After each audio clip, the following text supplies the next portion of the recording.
está como si le estuviera dando calambres. Bueno, pues Háblame sí, del aquí miedo. estamos. Vamos a retomar lo que acabas de decir. Cuando yo hablo del miedo es por una situación. Cada enfermedad es diferente, cada familia tiene limitaciones completamente diferentes, pero siempre hay ciertas situaciones que encajan y que son más o menos generalizadas, en donde las personas tienen que tomar decisiones referente al tratamiento que van a seguir para un ser querido. ¿Cuáles son las situaciones en que nos enfrentamos realmente?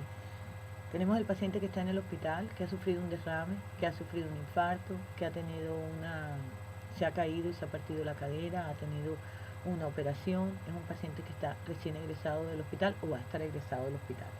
Por otro lado tenemos el paciente que ya está en el centro de rehabilitación, pero que ya está terminando su terapia o ya está terminando el tratamiento en el centro de rehabilitación y necesita ser reincorporado nuevamente ya sea a su casa o a donde el familiar quiera mandarlo.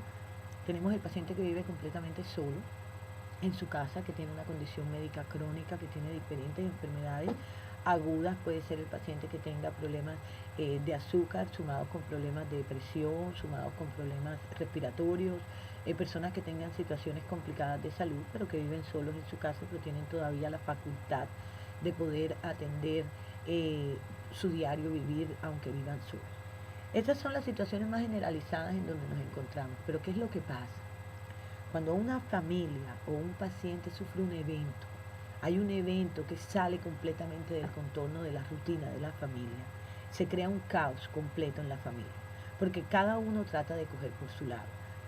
El hijo dice una cosa, la hija dice otra, Ujú. el sobrino o el tío Todo el mundo quiere el bienestar pide del enfermo. ayuda por otro lado, y entonces no hay un conjunto en donde le puedan hablar en blanco y negro al paciente y al familiar.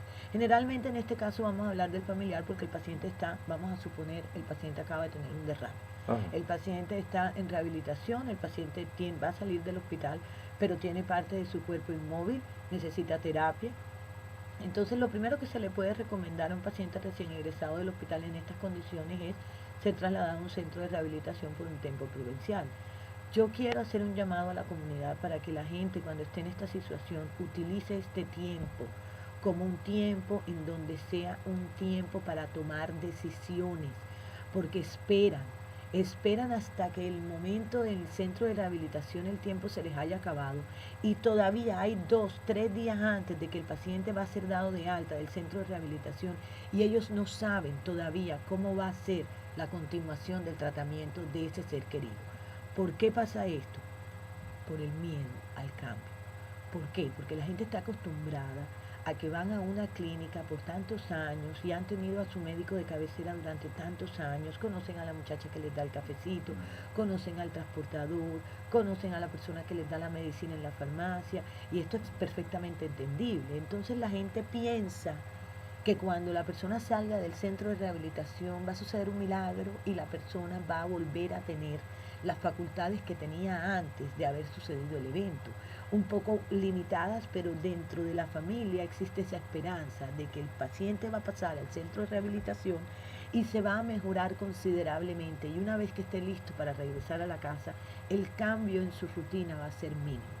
Entonces les pasa por las cabezas miles de cosas, se dejan guiar por lo que les dice otras personas. ¿Qué sucede ya cuando la persona está lista para ser trasladada a la casa? En ese momento el familiar empieza a pensar, ¿qué voy a hacer? ¿Lo voy a mandar a la clínica? ¿Quién me lo va a recoger? ¿A qué hora voy a tener tiempo para yo hacer mis quehaceres y atender a mi papá? ¿Quién se va a quedar con él cuando yo no esté? ¿Cuánto tiempo se va a demorar en cama? ¿Quién me va a ayudar a bañarlo? ¿Quién me va a ayudar a vestirlo? Todas estas son interrogantes que no pueden pasar en vano. Y este tiempo, cuando el paciente está sucediendo, tiene un evento en su condición médica y entra a un centro de rehabilitación, este es un tiempo que todas las familias deben utilizar para empezar a llamar, para coordinar cuáles son los servicios que su padre va a necesitar. Otra situación muy similar es que las personas creen que porque tengan una agencia de enfermería no van a necesitar absolutamente más nada, porque la agencia de enfermería les va a cubrir con todas las necesidades que tiene el paciente. Y de hecho, sí es verdad, la agencia de enfermería va a cubrir en gran parte la atención del paciente en el hogar. Pero hay que tener en cuenta otras cosas. Hay que tener en cuenta que el paciente, para reincorporarse a la sociedad, tiene que tener actividades, aunque sean limitadas, debe tener actividades. Las actividades se tienen que ir haciendo de acuerdo al tiempo en que el paciente se empieza a recuperar. El programa del doctor en su casa trata de manejar la crisis inicial, trata después de orientar a la familia para que pueda tomar decisiones.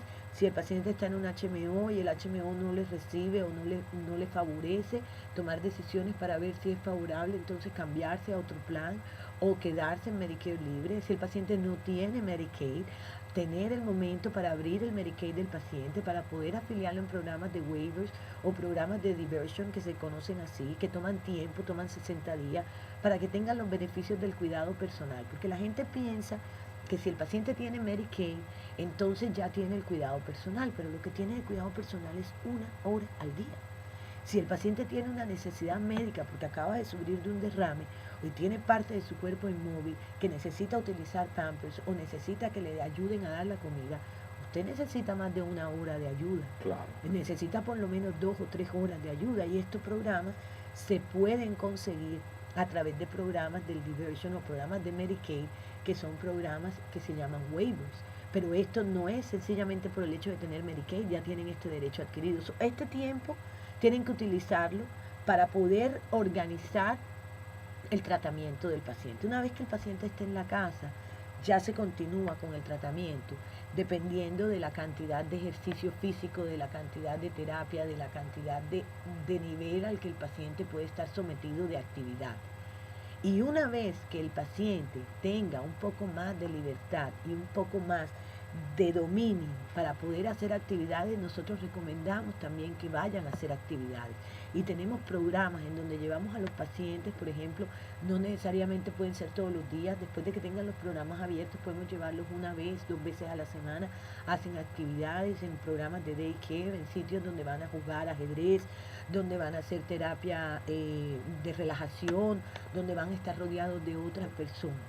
Pero ¿qué pasa? Que cuando la familia se ve que no puede manejar esta situación, se asustan e inmediatamente optan por una decisión que es mandar a su ser querido a una residencia asistida. No quiero decir con esto que la residencia asistida no sea un recurso también muy importante que tiene la comunidad, porque a veces es completamente imposible que el paciente se quede solo o mandándolo a un sitio donde pueda tener actividades en el día y después por la tarde quedarse solo durante el tiempo. Si la familia no tiene una manera de coordinar entre el programa del doctor en su casa, el tiempo que nosotros podemos dedicarle al paciente con los diferentes servicios que se le pueden dar, entonces la residencia asistida es una alternativa. Pero los pacientes son los que más sufren y los familiares también sufren, porque entonces están con la angustia de que tienen que ir a ver al familiar, pero tienen que salir rápido del trabajo para poder acercarse a llevarle las cosas que necesitan, y es un tiempo, un periodo de caos en la familia. Y nosotros, nuestra función y nuestra misión es orientar a la familia, ayudarla para que obtenga los servicios que necesita bajo un solo techo, que sería la casa del paciente, y que no haga un trauma y que no cree un caos en la sincronía que tiene la familia en su diario vivir. Odette, permíteme pasar a cabina, el minuto informativo del Hospital Larkin. Regresamos ya con la parte final de esta gran disertación que nos está ofreciendo Odette Barcha, la persona que dirige los servicios sociales del Hospital Larkin. Regresamos con ella. Vamos ahora a cabina, donde se encuentra Arnaldo Martínez.